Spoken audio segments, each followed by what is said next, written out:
Bapak-bapak, temanya hari ini adalah saum Ramadan, jalan menuju takwa. Ustaz, di bulan Ramadan itu tidak biasa mungkin ya. Kalau misalkan banyak orang yang semangat dalam beribadah, semangat dalam berinfak, tarawih dan seterusnya. Tetapi yang jadi pertanyaan, setelah beres bulan Ramadan, kembali lagi ke habitatnya, Ustaz. Kembali lagi ke habitatnya. Yang biasanya sedekah jadi tidak lagi gitu ya. Yang biasanya sholat malam henteu deui. Bahkan subuhna, Ustaz. Ini ada apa, Ustaz? Alhamdulillahirabbil alamin, Ibu dan Bapak sekalian. Alhamdulillah, kita suatu kebanggaan, kehormatan bagi kita semua. Pada sore hari ini kita bersilaturahim, bisa bermuajah, bisa bertatap muka. Kemudian yang selanjutnya terkait dengan apa yang disampaikan oleh Kang Evi tadi, bahwa Ibu dan Bapak sekalian, sesuai dengan tadi yang disampaikan juga oleh pembaca Al-Quran Ustadz Irfan, bahwa tujuan ibadah saum itu sesuai dengan Al-Baqarah 183, kita sudah maklum, sudah mafhum bahwa adalah la'allakum tattaqun, agar melalui ibadah saum itu tujuannya, targetnya adalah meraih ketakwaan. Jadi oleh karena itu, tema yang kita usung hari ini adalah takwa. Saum Ramadan adalah jalan menuju takwa, adalah memang sesuai dengan tujuan target yang memang Allah tetapkan sendiri dari kewajiban ibadah saum Ramadan itu. Nah, pertanyaannya kemudian betul bahwa memang Ibu dan Bapak ini barangkali merupakan desain dari Allah Subhanahu wa Ta'ala. Kenapa kita bahwa dalam 1 tahun itu diberikan tarbiyah, diberikan pendidikan khusus lah oleh Allah Subhanahu wa Ta'ala melalui ibadah saum sebulan penuh di bulan Ramadan. Dan ternyata bukan saum dalam artian hanya menahan lapar dan dahaga saja sebetulnya, tetapi sebetulnya saum Ramadan itu tujuan akhirnya meraih ketakwaan, dan sebetulnya ada hikmah-hikmah yang lain. Hikmah-hikmah yang lain, sehingga ketakwaan itu ketika kita menutup ibadah saum, kita meraih ketakwaan, dan ketakwaan itu harus kita tetap ada dalam diri kita masing-masing untuk melanjutkan, untuk mengisi 11 bulan berikutnya. Jangan sampai seperti tadi, memang di Ramadan ada memang motivasinya didorong oleh Allah, semangat berinfak, bersodako, menahan diri, menahan emosi, kemudian juga kemudian kita tidak kemudian kita ada senang berbagi dengan sesama melalui berbagi takjil dan lain sebagainya. Nah, itu justru merupakan didikan dari Allah selama 1 bulan, dididik oleh Allah dengan harapan supaya itu nanti karakter takwa itu terbawa kemudian, jangan sampai hilang lagi. Oleh karena itu, kalau kasusnya seperti tadi, ternyata kita setelah beres saum ternyata punten anu kawitna rada jarang sodako, kembali lagi ke habitatna, jangan-jangan kita tidak lurus, Bu, saumnya. Jangan-jangan kita tidak layak diwisuda oleh Allah nanti menjadi muttaqin. Jangan-jangan kita tidak lulus.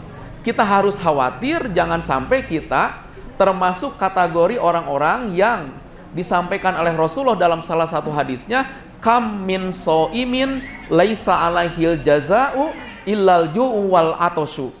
Kata Rasul, banyak orang yang saum tetapi tidak mendapatkan balasan apa-apa dari saumnya, bujang-bujang takwa, pahala pun tidak ada, kecuali ilal ju'u wal atosu, kata Rasul, kecuali hanya dapat lapar, dapat dahaga, tidak lebih dari itu. Nah, itu yang harus kita jaga, yang harus kita pelihara, hati-hati jangan sampai kita termasuk kategori orang seperti yang tadi. Jadi oleh karena itu, Ibu dan Bapak sekalian, ibadah Ramadan ini memang ibadah yang luar biasa. Jadi begini, Bu, saya baca dalam ilmu psikologi bahwa faktor pengkondisian itu, pembiasaan, itu memang bisa membentuk karakter seseorang minimal 21 hari.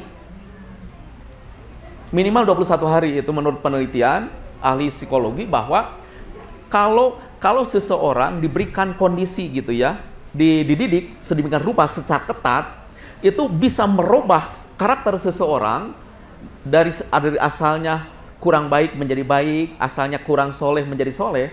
Itu minimal, kata ahli psikologi, itu 21 hari minimal. Sementara Ramadan 30 hari atau 29 hari, 1 bulan. Jadi lebih. Jadi harusnya karena kita sudah lewat dari 21 hari, harusnya memang umat Islam itu harusnya setelah menjalani ibadah saum sebulan penuh, itu harusnya bisa merubah karakter kita. Itu. Nah, persoalannya, kenapa tidak terjadi? Itu tadi kembali pada kualitas saumnya. Gitu. Kembali pada kualitas saum yang kita lakukan. Jangan-jangan kualitas saumnya memang kualitas saum yang tidak diinginkan oleh Allah. Begitu. Jadi, jangan-jangan ya seperti tadi, hanya dapat lapar, hanya dapat dahaga saja. Begitu. Nah, jadi harusnya itu. Jadi akhirnya kualitas saum ini, oleh karena itu dalam hadis lain Rasulullah mengatakan bahwa kan di bulan Ramadan itu dibukanya pintu-pintu surga, kan begitu ya. Ditutupnya pintu-pintu neraka dan dibelenggu setan. Jangan digambarkan seperti atuh lamun kitu mah cenah teu aya anu maksiat di bulan Ramadan. Naon apan setan oge dirantai. Gitu. Apan pintu neraka ditutup. Tapi buktinya kan tidak seperti itu. Ternyata ibu dan bapak, maksud hadis itu Rasul mengatakan pintu-pintu surga dibuka, pintu neraka ditutup, setan-setan dibelenggu. Maksudnya bahwa saum yang kita lakukan di bulan Ramadan itu harus bisa membuka pintu surga, harus bisa menutup pintu neraka, harus bisa membelenggu setan. Jadi ternyata kembali kepada kualitas saum kita akhirnya. Nah, jadi itu barangkali ibu dan bapak sekalian. Jadi ini adalah merupakan tarbiyah, pendidikan dari Allah Subhanahu wa taala agar karakter kita itu, karakter ketakwaan itu semakin hari semakin meningkat. Terutama dikondisikan sedemikian rupa oleh Allah, dididik sedemikian rupa selama sebulan penuh di bulan Ramadan melalui ibadah saum yang kita lakukan. Itu barangkali sementara Kang Epi, insyaallah.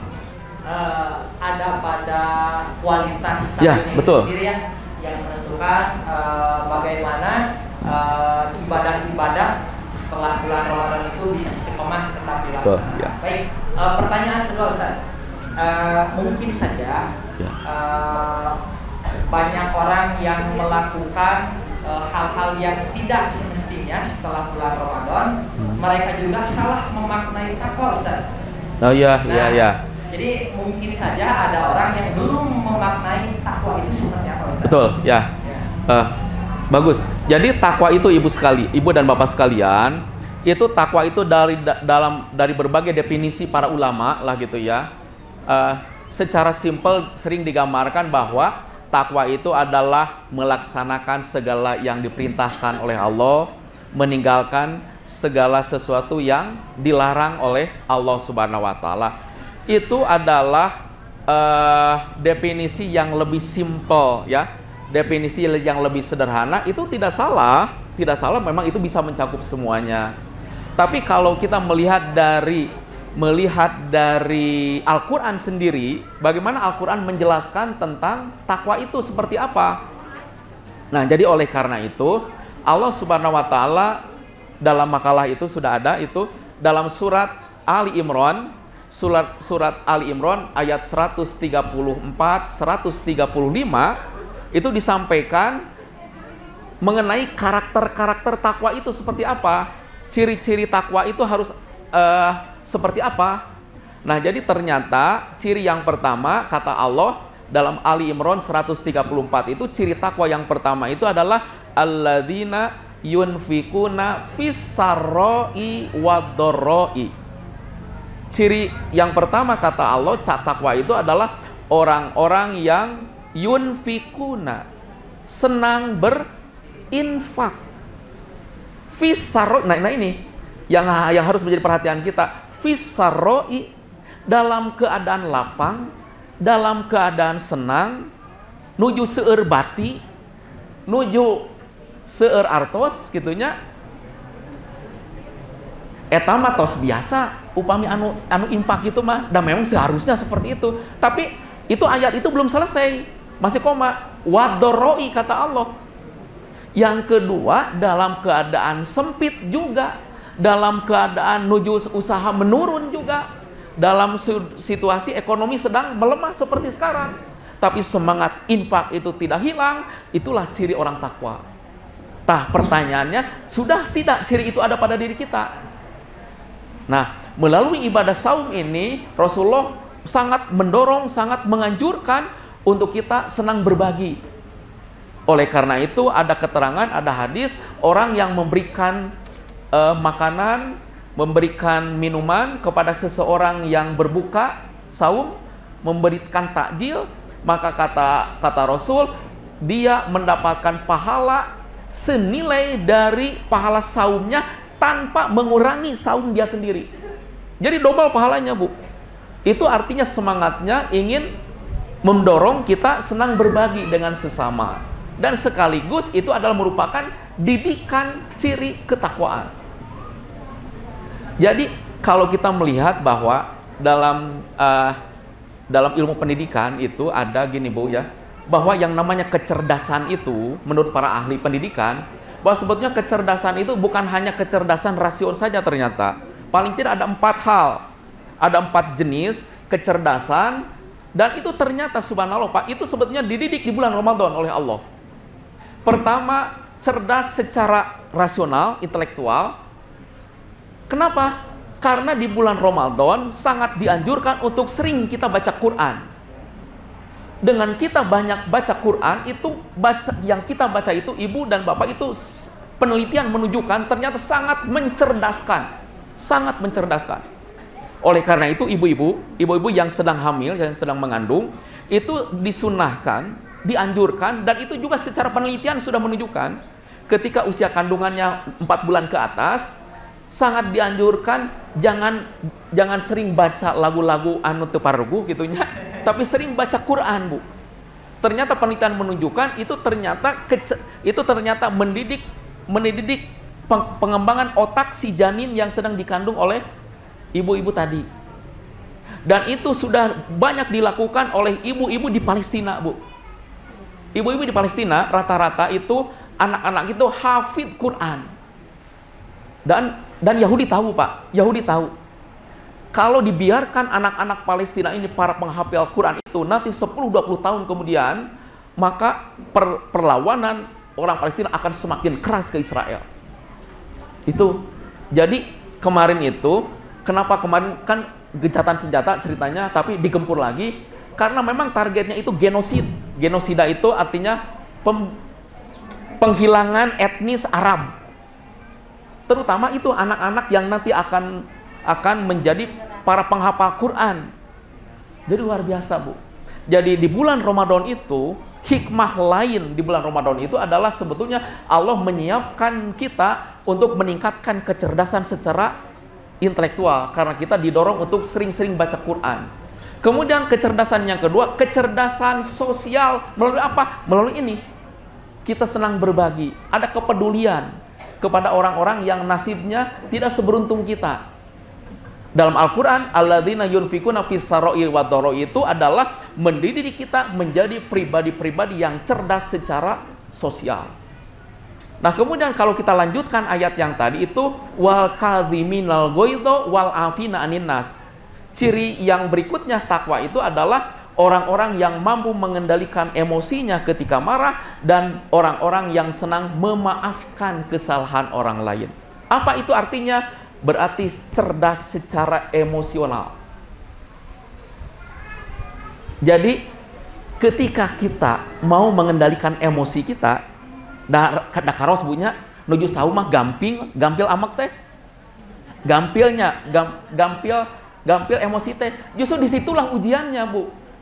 Ketika kita mampu mengendalikan emosi, ketika kita mau memaklumi, mengampuni kekeliruan, kesalahan orang lain yang diminta atau tidak diminta, mau memaafkan, itu sesungguhnya Allah sedang mendidik kita menjadi pribadi-pribadi yang cerdas secara emosi. Cirina orang yang cerdas secara emosi itu kahiji henteu baperan. Saur barudak mah tidak baperan. Anu kedua, ciri orang cerdas emosinya ketika menghadapi masalah tidak mencari-cari kesalahan orang lain. Itu salah satu, itu menurut para ahli, Pak Sani Saur Simkuring.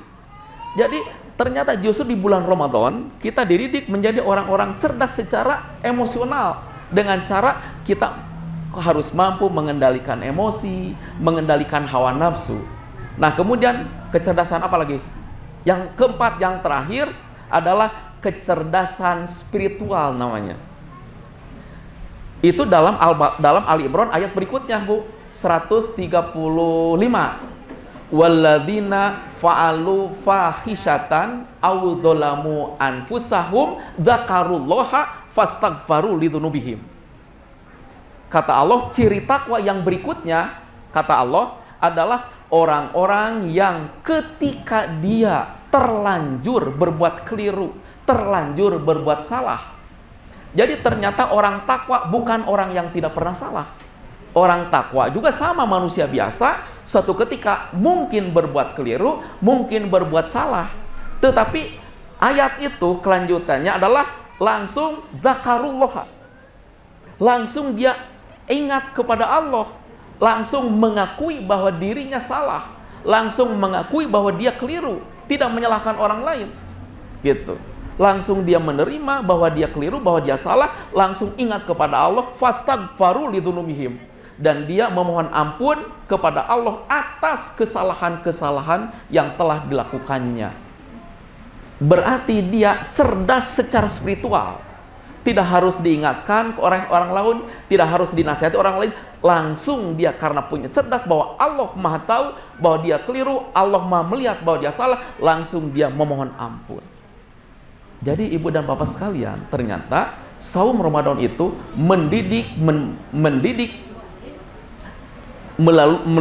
kita menjadi orang-orang yang memiliki kecerdasan 4 sekaligus.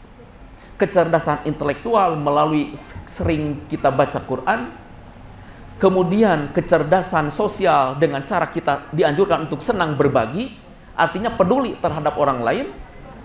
Kecerdasan emosional karena kita dididik untuk mampu mengendalikan emosi, mengendalikan hawa nafsu. Nah, kemudian kecerdasan yang keempat, kecerdasan spiritual, bahwa kita sebagai manusia biasa yang tidak luput dari kekeliruan dan kesalahan, sebelum orang lain menasihati, kita langsung menasihati diri, langsung memohon ampun kepada Allah Subhanahu wa Ta'ala. Itulah orang takwa. Gitu barangkali, Kang Epi. Ya. Terakhir, Ustaz, pertanyaan dari moderator. Ya. Bahasanya apa, Ustaz, kalau misalkan kita semua mampu untuk bertakwa di hadapan Allah Subhanahu wa Ta'ala? Ya. Ibu dan bapak sekalian, jadi kalau kita melihat dalam surat Al-Baqarah ya, 102, 103 kalau tidak salah, itu ayat itu sering disampaikan terutama oleh para khotib Jumat. Ya ayyuhalladzina amanu taqullaha haqqa tuqatih wa la tamutunna illa wa antum muslimun. Itu sering disampaikan oleh para khotib ketika sholat Jum'ah, ketika khutbah Jum'ah. Kalau kita artikan ayat itu, ya ayyuhalladzina amanu, wahai orang-orang yang beriman, ittaqullaha, bertakwalah kalian kepada Allah, haqqa tuqatih, dengan sebenar-benarnya takwa. Kemudian kata Allah, wala tamutunna illa wa antum muslimun, janganlah kalian mati kecuali kalian tetap menjadi orang-orang muslim. Nah, yang akan kita garis bawahi, apa yang dimaksud dengan bertakwalah sebenar-benarnya takwa. Seperti apa takwa yang sebenarnya itu? Kan masih belum mengkerucut ya. Jadi takwa yang sebenar-benarnya itu seperti apa? Ternyata itu ditafsirkan oleh Allah sendiri dalam ayat yang lain, yakni dalam surat At-Taghabun ayat 16. Kebetulan tidak ada di lembaran ini, silahkan bisa dilihat di dalam Qurannya. At-Taghabun ayat 16, Allah mengatakan fattaqullaha mastata'tum. Bertakwalah kalian kepada Allah mastata'tum, seukuran kemampuan kalian masing-masing secara optimal. Itu tafsir dari Ibnu Abbas menafsirkan tentang ittaqullaha haqqa tuqatih itu. Jadi kata sahabat Ibnu Abbas, kita tahu Ibnu Abbas ini adalah sahabat ahli tafsir. Beliau menafsir, jadi yang dimaksud bertakwalah kalian kepada Allah, sebenar-benar takwa itu artinya bahwa bertakwalah kalian seukuran tingkat kemampuan kalian masing-masing secara optimal. Nah, jadi hati-hati Bu, kita salah paham. Jadi kalau takwalah semastata'tum, semampu kalian, bisa diserahkan ke kita masing-masing. Nyakumat saya we atuh lamun kitu mah takwa teh. Gitu. Bukan begitu artinya.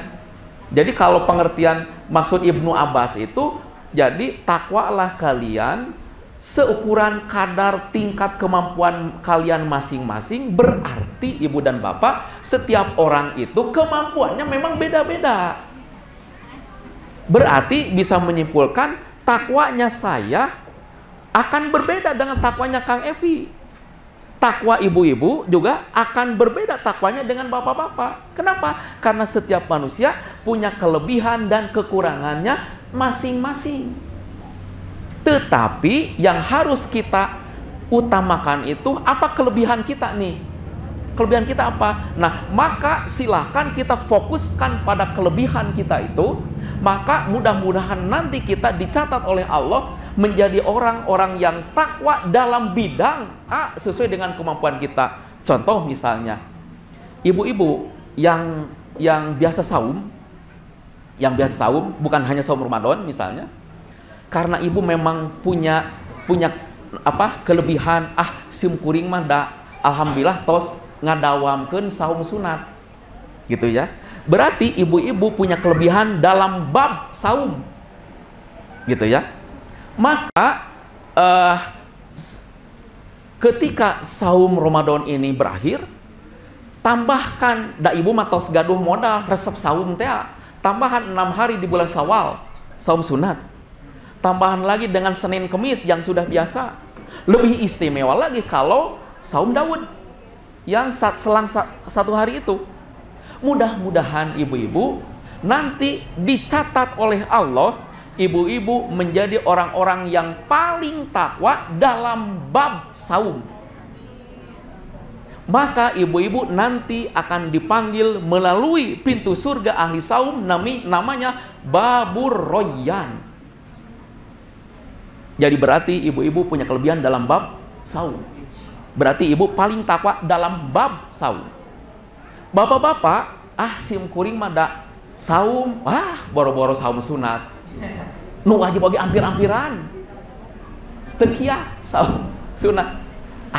Salat sunat. Komo deui, nu wajib ge ampir-ampiran. Salat subuh ge kadang-kadang pabetot-betot sareng tunuh gitu nya. Tahajud, bujeng-bujeng tahajud mah. Cobi dalam bidang apa, Pak? Punya kelebihan.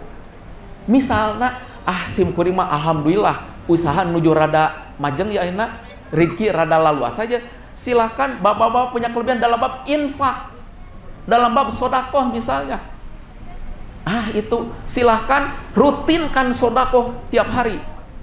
Bade 1.000 sehari, mangga. Bade 2.000 sehari, mangga. 10.000 sehari, mangga. Sesuai dengan kemampuan. Mudah-mudahan bapak nanti dicatat oleh Allah menjadi orang yang paling takwa dalam bab infak, dalam bab sodako. Maka bapak-bapak nanti akan dipanggil oleh Allah dari pintu surga ahli sodako.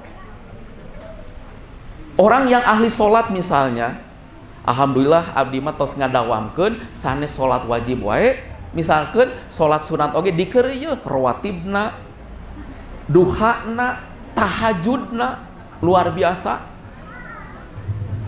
tahiyatul masjidna, rawatibna dan sebagainya. Silahkan itu dawamkan, silahkan itu kontinuitaskan, dawamkan gitunya. Mudah-mudahan nanti Bapak dan Ibu nanti di akhir perjalanan hidup kita dicatat oleh Allah orang-orang yang paling takwa dalam bab ibadah sholat. Saya, Ibu dan Bapak kenapa memaknai itu? Karena terinspirasi dari kan kata Rasul bahwa surga itu kan memiliki pintu-pintu. Ya, pernah dengar Bu hadis itu? Kata Rasulullah itu bahwa surga itu adalah memiliki pintu-pintu. Maka kata Rasul, ahli sholat nanti akan dipanggil dari pintu ahli sholat. Berarti orang ini paling takwa dalam bab sholat. Ada orang yang ahli infak, ahli sodako, maka nanti akan dipanggil oleh Allah dari pintu ahli sodako. Berarti orang itu orang yang paling takwa dalam bab infak dan sodako. Nah, saum istimewa Bu. Namina aya, nami pintuna disebutkan oleh Allah, oleh Rasulullah. Nah, bagi orang-orang yang ahli saum, maka nanti akan dipanggil dari pintu ahli saum.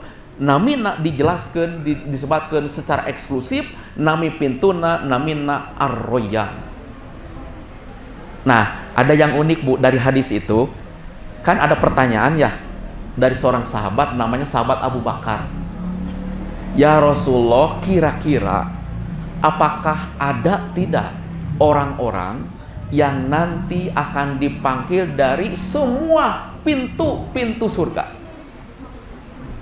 Nah, kata Rasulullah tuh ada. Dan aku berharap engkau adalah termasuk salah satunya. Salah satu Pak, Abu Bakar salah satunya. Berarti bukan satu-satunya. Artinya kita pun punya peluang yang sama untuk seperti Abu Bakar. Berarti Abu Bakar memang ternyata dia dina bab sholat na pangrajina, bab sodakoh pangrajina, bab naon deui, bab saum apalagi jihad, luar biasa. Nah jadi, mudah-mudahan Ibu dan Bapak sekalian, itu kan isyarat dari Rasul. Berarti itu bukan milik Abu Bakar sendiri. Atuh urang mapa minimal hiji oge tos alhamdulillah gitunya dipanggil. Ulah justru urang dipanggil tina pintu ahli neraka. Naudzubillah punya. Naudzubillah. Nah, jadi itu barangkali Kang Epi ya. Jadi ternyata takwa itu ternyata memang tiap orang berbeda-beda. Kenapa? Karena tiap orang punya kelebihan dan kekurangan masing-masing. Silahkan itu pegang kelebihan dalam bidang apa sesuai dengan kemampuan gitu, maka silahkan itu dawamkan sehingga nanti di akhir hayat menjadi takdir kita dicatat oleh Allah orang yang paling takwa dalam bidang yang ada kelebihan pada diri kita. Sering saya sampaikan kenapa harus didawamkan. Kan begini Ibu, satu teori tentang pengembangan diri itu ada teori yang mengatakan begini Pak, bahwa amal-amal yang dilakukan secara terus-menerus berulang-ulang, maka amal itu akan menjadi kebiasaan orang itu. Maka setelah menjadi kebiasaan, ketika kebiasaan itu terus dipertahankan, terus dijaga, maka akan menjadi karakter orang itu. Maka setelah menjadi karakter orang itu, maka insya Allah nanti akan menjadi takdir orang itu.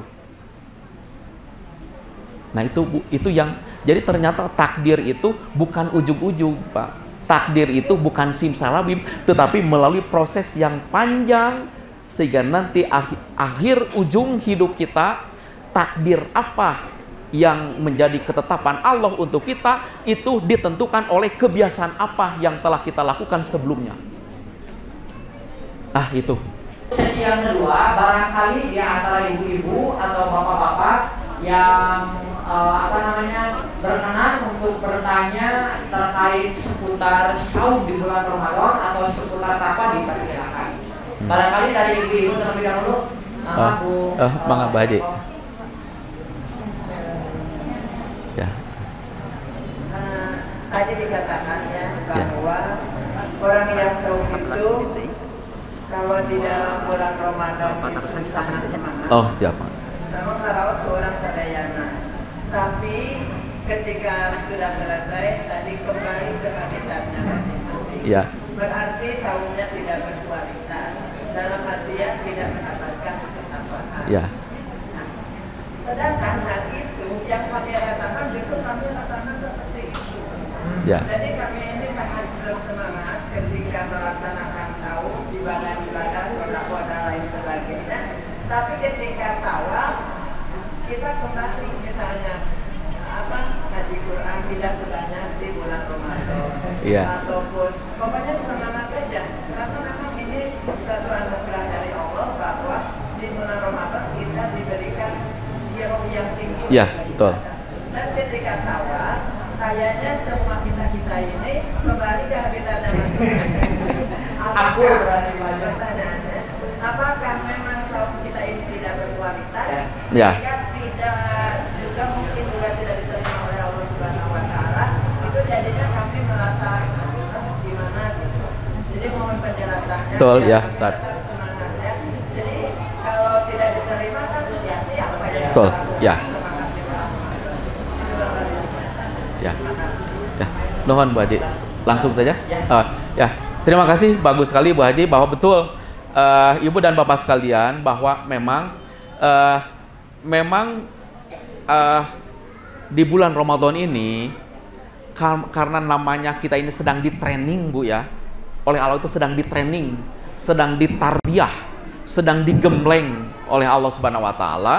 Memang kondisinya memang mendukung semua gitu ya, mendukung untuk kita rajin baca Quran, mendukung untuk kita senang berinfak. Kenapa? Karena dikondisikan sedemikian rupa gitu ya. Justru itulah ujiannya, ujian dari Allah Subhanahu Wa Taala untuk kita bahwa paling tidak gitu ya, paling tidak yang namanya spirit Ramadan itu jangan hanya ada di bulan Ramadan saja. Spiritnya Bu ya, spiritnya. Sekalipun nanti kita di bulan Syawal, di bulan Zulqa'dah, Zulhijjah begitu ya, kita memang tidak saum lagi seperti saum Ramadan, tetapi kalau spirit saum itu ada pada diri kita, apa spirit contohnya? Anu kawitna di bulan Ramadan pan urang teh didorong berinfak, bersedekah gitunya, tah wayahna diteraskeun dina sasi Syawal, diteraskeun dina sasi Zulqa'dah, sasi Zulhijjah. Bisa dipastikan sedekah di bulan Ramadan itu lebih banyak daripada di bulan lain. Syawal saya berhenti Ustaz. Nah, sekalipun tidak banyak tapi jangan berhenti. Karena mengejar pahala saya. Mohon leres Bu Haji, leres gitunya. Makanya sahur sim kuring betul dari Ramadan memang tos didesain sedemikian rupa oleh Allah karena memang semangatnya naik gitu. Tetapi nah ujiannya memang justru semangat Ramadan teh memang upami dina Ramadan mah infak teh bro-broan Bu Hajinya. Nah ari dina Syawal mah ternyata melempem infak sedekah teh. Wios teu melempem oge, nu penting henteu liren. Nu penting henteu liren. Mun apan kieu Bu? Ternyata Ibu subhanallah, Rasulullah teh uninga ka urang. Uninga karena sifat urang teh uninga. Buktosna aya hadis Bu. Saur Rasulullah, innal a'mala ahabbu ilallah adwamuha wa in qalla. Tah ieu teh kaubaran Bu ku hadis ieu urang teh. Saur Rasulullah, innal a'mala sesungguhnya amal-amal itu redaksi yang lain Bu Haji, redaksi yang lain ada beberapa redaksi itu. Betul Bu Haji. Tapi ada beberapa redaksi itu. Jadi redaksi yang lain seperti itu Bu Haji, ada juga redaksi yang lain innal a'mala, sesungguhnya amal-amal itu ahabu ilallah, yang paling dicinta oleh Allah, adwamuha, yang didawamkan, yang dirutinkan, wa in qalla, sekalipun kecil, sekalipun sedikit. Tah, urang mah nyanak nu eta we, Bu. Sanaos ali tapi ngeureuyeuk. Da eta dipika cinta ku Allah daripada urang gebro mung sakali-kalina henteu deui ka dituna. Tah, eta we urang mah janten dawamna, Bu. Biasana itu. Janten mendawamkannya itu. Kenapa? Karena ternyata ujiannya, kenapa mendawamkan itu dicintai oleh Allah? Karena itu kan perlu kesabaran, perlu ketekunan, perlu istiqomah, kan begitu. Jadi manawi simkuring sering ngauningakeun, orang yang berinfak 1000 sehari jauh lebih baik, lebih dicintai oleh Allah daripada orang yang 1.000.000 setahun sekali. Eta oge upami teu hilap, eta oge komo eta mah. Eta ge upami dipepaksa ku batur, komo deui. Tah manawi tah janten tah eta we urang mah nyempeng dalil eta we, Bu. Kahiji dipika cinta ku Allah, anu kaduana teu ageng teuing. Tapi ngeureuyeuk gitu. Nah, jantan itu bangten, Bu. Nah, yang kemarin kan dididik di bulan Ramadan, qiyam Ramadan, taraweh. Tah teraskeun atuh sawal tahajud. Apan taraweh mah unggal wengi, atuh tahajud mah samingon sakali sugan. Tapi teras istiqomah. Sanes istiqomah saminggu sakali. Tah mudah-mudahan tiasa samingon 2 kali atuh engke mah. Luar biasa, Bu. Upami urang tiasa tahajud tiap wengi siga tarawih di bulan Ramadan. Luar biasa. Sebab ternyata Ibu dan Bapak puntennya sesuai dengan surat An-Najm. Salah satu keistimewaan hikmah sholat tahajud, sholat malam itu adalah seseorang itu akan memiliki kaulan sakila. Kaulan sakila itu ucapan yang secara harfiah sakil itu berat. Tapi maksudnya berat di situ artinya ucapan yang bermutu, ucapan yang berkualitas, sehingga nalika nyaros teh tepi tah kana hate nu dipayunan ku urang teh. Eta ternyata hikmah lain dari sholat tahajud, sholat malam, kaulan sakila. Nah, kelebihan Rasulullah itu adalah beliau memiliki kaulan sakila, melalui kalau beliau berbicara itu tembus ke orang yang dituju. Eta panginten Bu Haji, janten gitu we urang mah da aya dalilna, Bu. Aya dalilna ti Rasulullah. Insyaallah Bu Haji, insyaallah luar biasa. Alhamdulillah, terima kasih Ambu yang bertanya. Mudah-mudahan tidak puas ya dengan jawaban Ustaz, dan kemudian bisa mencari lagi referensi dan ilmu di tempat yang lain. Ya. Terakhir Pak Ustaz, Mangga siap. Mangga Ustaz Lawan. Oh, siap mangga Ustaz Lawan. Yes. Terima kasih Pak Moderator atas izinnya untuk bertanya. Di ayat ini Ustaz, ayat 183, saya membayangkan kalau ayat ini dibaca terus oleh orang yang pertama kali melaksanakan ibadah saum, Ya. Ya, jadi pertanyaannya itu siapa yang dimaksud dengan kama kutiba alal ladina min qablikum, di sini itu siapa? Oh, luar biasa ya, betul. Ya. Ya, nuhun. Ibu dan Bapak sekalian, pada ayat itu Allah mengatakan kutiba alaikumusiyam kama kutiba alal ladina min qablikum, ya.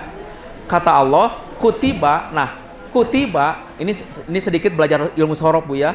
Kutiba itu menurut ilmu sorof adalah disebut sebagai fi'il madhi majhul, kata kerja yang menunjukkan kata kerja bentuk pasif, artinya di. Satu. Yang kedua, secara harfiah kutiba itu artinya telah dituliskan. Artinya kalau telah dituliskan berarti ada tulisan-tulisan sebelumnya, sebelum Quran, yang mewajibkan tentang saum. Nah, satu. Nah, kemudian yang berikutnya bahwa siapa yang dimaksud orang-orang sebelum kamu itu? tentunya adalah orang-orang sebelum umat Nabi Muhammad Sallallahu Alaihi Wasallam. Siapa mereka? Orang Yahudi. Kenapa? Karena orang Yahudi mengklaim dirinya umat Nabi Musa alaihissalam.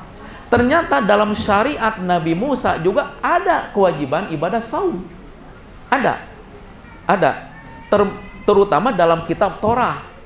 Dan ternyata juga keterangan yang kedua menunjukkan bahwa ketika Nabi Musa alaihissalam menerima wahyu di Bukit Sinai 40 hari 40 malam itu, beliau sedang melakukan ibadah saum 40 hari 40 malam. Jadi orang-orang Yahudi, Pak, diwajibkan saumnya lebih banyak daripada kita, 40 hari 40 malam, sesuai yang pernah dilakukan oleh Nabi Musa alaihissalam. Tapi itu sekarang sudah ditinggalkan oleh mereka. Dan termasuk ternyata Nabi Isa alaihissalam pun beliau melakukan ibadah saum. Tetapi lagi-lagi itu tidak diikuti oleh umatnya sekarang. Nah, jadi yang dimaksud kutiba alaikumusiyam kama kutiba ala ladzina min qablikum itu adalah umat-umat sebelum kita, umat Nabi Muhammad. Nah, ada saum yang terus dilestarikan sampai sekarang oleh Rasulullah Muhammad SAW, termasuk oleh kita. Saum apa? Saum Daud. Jadi saum Daud itu yang selang sehari itu adalah saum warisan dari Nabi Daud alaihissalam yang terus dilanjutkan secara berkesinambungan, terus dilanjutkan dalam syariat Nabi Muhammad Rasulullah Sallallahu Alaihi Wasallam. Nah, itu buktinya bahwa saum itu telah diwajibkan oleh Allah kepada orang-orang sebelum kita. Contoh real sekarang yang ada adalah saum Daud itu. Contoh yang lain dalam itu kan ketika Rasulullah hijrah ke Madinah, ya kan di Madinah itu sudah ada orang-orang Yahudi. Ada orang-orang Yahudi, bahkan ada 3 suku yang mendominasi ekonomi dan perdagangan di Madinah. Suku Bani Nadir, Bani Koinuko, Bani Quraidah. Ini 3 kelompok Yahudi yang sudah ada di Madinah. Ketika masuk tanggal 10 Muharram, kan begitu ya, ada keterangannya. Ternyata orang-orang Yahudi biasa saum. Kan begitu. Ketika Rasulullah hijrah ke Madinah, nah Rasulullah mendapatkan orang-orang Yahudi ketika tanggal 10 Muharram mereka saum. Ketika ditanya oleh Rasulullah kan, kalian saum untuk apa setiap tanggal 10 Muharram? Ternyata kata orang-orang Yahudi, kami melaksanakan saum karena kami mengingat peristiwa besar, peristiwa diselamatkannya Nabi Musa alaihissalam dengan umatnya ketika nyebrang dari negeri Mesir ke negeri Kanaan melalui menyeberang Laut Merah itu. Nah, peristiwa itu terjadi tanggal 10 Muharram. Maka peristiwa itu dikenang oleh orang-orang Yahudi di Madinah dan mereka memperingatinya dengan melaksanakan saum setiap tanggal 10 Muharram. Maka kata Rasulullah kan begitu, kalau begitu nahnu ahaqqu minkum bi Musa. Kalau begitu kami juga kaum muslimin berarti lebih berhak sama saum seperti kalian memperingati diselamatkannya Nabi Musa setiap tanggal 10 Muharram. Oleh karena itu Rasulullah pun sama melakukan saum yang kita kenal dengan saum Asyura. Nah, itu pun berarti orang Yahudi mengenal saum. Nah, itu barangkali contoh-contohnya Kang Ustaz Wawan ya, bahwa yang dimaksud telah ditetapkan, telah diwajibkan kepada orang sebelum kamu itu adalah kepada umat-umat sebelum kita. Jadi sebetulnya ya, orang Yahudi, orang Nasrani harusnya mereka pun saum sama. Kalau mereka beriman kepada Rasulullah gitu. Kalau mereka tetap masih istiqomah melanjutkan syariat Nabi Musa dan Nabi Isa alaihissalam. Ya gitu panginten Kak Ustaz Wawan, hatur nuhun. Mudah-mudahan apa yang disampaikan menjadi tambahan ilmu yang bermanfaat dan bisa menjadi bekal yang paling baik, karena bekal yang paling baik menurut Allah Subhanahu wa taala adalah ketakwaan kita semua. Rabbana atina fid dunya hasanah wa fil akhirati hasanah wa qina adzabannar. Wassalamualaikum warahmatullahi wabarakatuh. Waalaikumsalam. Hatur nuhun ibu-ibu, bapak-bapak sadayana, hatur nuhun.